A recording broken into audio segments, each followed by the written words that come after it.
रफ्तार अब धीमी हो रही है। वहीं बिहार में कोरोना का संक्रमण कम होने के बाद केंद्रीय मंत्री रविशंकर प्रसाद पहली बार पटना पहुंचे। रविशंकर प्रसाद एएन कॉलेज में बने कोविड वैक्सीनेशन सेंटर का निरीक्षण किया। मीडिया से बातचीत करते हुए कहा कि प्रधानमंत्री नरेंद्र मोदी की हार्दिक इच्छा थी कि समावेशन सेंटर पर केंद्रीय मंत्री जाएं, इसलिए आज हम राजधानी पटना के एएन कॉलेज में हैं और 4 और वैक्सीनेशन सेंटर पर जाएंगे, जहां देखेंगे कि वैक्सीनेशन किस तरह से चल रहा है। प्रधानमंत्री नरेंद्र मोदी की हार्दिक इच्छा थी कि उनके केंद्रीय मंत्री और लोकसभा क्षेत्र पटना है, पटना साहिब, तो हम राजधानी पटना के कई ऐसे इलाकों में जाएंगे जहां वैक्सीनेशन सेंटर बना हुआ है। साथ ही साथ ग्रामीण क्षेत्रों की सवाल किया गया तो मीडिया के द्वारा उन्होंने कहा कि आज हमें ग्रामीण क्षेत्रों के वैक्सीनेशन सेंटर पर जाकर देखेंगे। आज पूरे देश में योग दिवस के दिन ये टीका लगाने का सघन कार्यक्रम दोबारा शुरू हुआ है और हमारे प्रधानमंत्री जी की अपेक्षा थी कि हम लोग सभी भारत सरकार के मंत्रीगण स्वयं जाएं वैक्सीन सेंटर पर। तो पटना मेरा लोकसभा क्षेत्र है, मेरी जन्मभूमि है, मेरी कर्मभूमि है, तो मैं लगभग 5 सेंटर पर स्वयं जाऊंगा।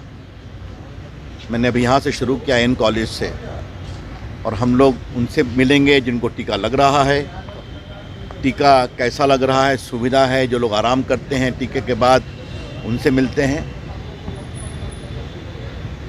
2-3 बातें आप लोग ध्यान रखें। पहले चाहे वो चेचक का टीका हो या पोलियो प्लस का टीका हो, वो बाहर से आता था, और पोलियो प्लस का कार्यक्रम तो लगभग 20-25 साल चला था जब देश पोलियो से मुक्त हुआ था। प्रधानमंत्री ने निर्णय किया कि हम लोग भारत में बने हुए टीके से देश के लोगों को कोरोना की लड़ाई में मदद करेंगे। पिछले साल अप्रैल में टास्क फोर्स बना 1920 में, जनवरी से भारत में बने हुए टीका उपलब्ध हो गए, कोवैक्सीन और फिर आपके कोविशील्ड, और स्पुतनिक को भी परमिशन मिल गया है।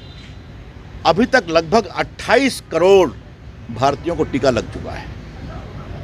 बिहार में भी लगभग 1 करोड़ 60 लाख लोगों को लग चुका है, और जो टीका का उत्पादन होने का कार्यक्रम बना है, दिसंबर तक भारत में लगभग 180-185 करोड़ टीका का उत्पादन होगा, और 18 साल के उम्र के जितने लोग हैं भारत के, उन सबों को 2 डोज टीका लग जाएगा। तो ये भारत की एक बहुत बड़ी उपलब्धि है।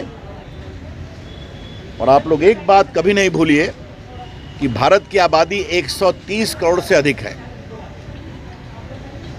इंग्लैंड की आबादी कितनी है? लगभग 7 करोड़। कनाडा की आबादी कितनी है? लगभग 3.5 करोड़। जर्मनी की आबादी कितनी है? लगभग 8 करोड़। अमेरिका की आबादी कितनी है? लगभग 33-34 करोड़। और भारत ने लगभग 28 करोड़ टीका लग गया, और ये अधिकांश मेड इन इंडिया टीके हैं। तो ये आत्मनिर्भर भारत का एक बहुत बड़ा अभियान है। मैं लोगों से अपील करूंगा कि हिम्मत के साथ टीका लगाएं, इसका कोई खराब असर नहीं होता। हमने भी लगवाया है, आप देखिए हम लोग की यहाँ फोटो लगी हुई है, उसमें प्रधानमंत्री टीका लगवा रहे हैं, नीतीश कुमार जी लगवा रहे हैं, मैं लगवा रहा हूँ, मंगल पांडे जी हमारे दोनों उप मुख्यमंत्री, स्वास्थ्य मंत्री, पार्टी के अध्यक्ष, हम सबों से अपील करेंगे कि जरूर टीका लगवाएं। और एक और विनम्र आग्रह है, माननीय राहुल गांधी जी, अभी तक देश को नहीं मालूम है कि आपने टीका लगवाया कि नहीं लगवाया। आपने नहीं लगवाया तो आप भी लगवा लीजिए। धन्यवाद। प्रधानमंत्री ने सर्वदलीय जो बैठक बुलाई है, उसका क्या एजेंडा रहने वाला है? सर्वदलीय बैठक जो बुलाई है प्रधानमंत्री मोदी ने, अब ये सब विषय बाद में बात देते हैं। 6 करोड़ लक्ष्य रखा गया बिहार के लिए 6 महीने में। सर देखिए, फिर बात को समझिए, ये काम बहुत बड़ा है, मैंने पहले ही बताया, ये काम बहुत बड़ा है, इसके लिए एक हिम्मत चाहिए। और हमारे प्रधानमंत्री जी ने पहले, आपको मालूम है, पहले भारत सरकार ने शुरू किया, फिर कुछ कांग्रेस के लोगों ने कहा हम लोग को भी दीजिए, केजरीवाल जी ने कहा वो नहीं कर पाए, तो भारत सरकार ने, नरेंद्र मोदी जी ने फैसला किया कि सारे 18 साल के ऊपर के लोगों को मुफ्त भारत सरकार टीका की व्यवस्था कराएगी। और बाद में 25% जो प्राइवेट अस्पताल हैं उनको भी अवसर दिया गया है सर्विस चार्ज के लिए। तो ये भारत की एक बहुत बड़ी संकल्प की विजय है।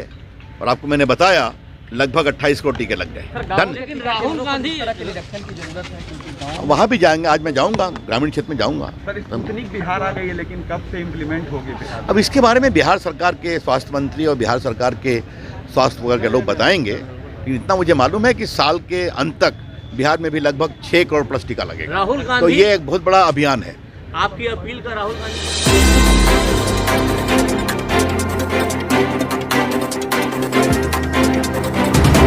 एक पहल जो आवाज को पहचान बनाए।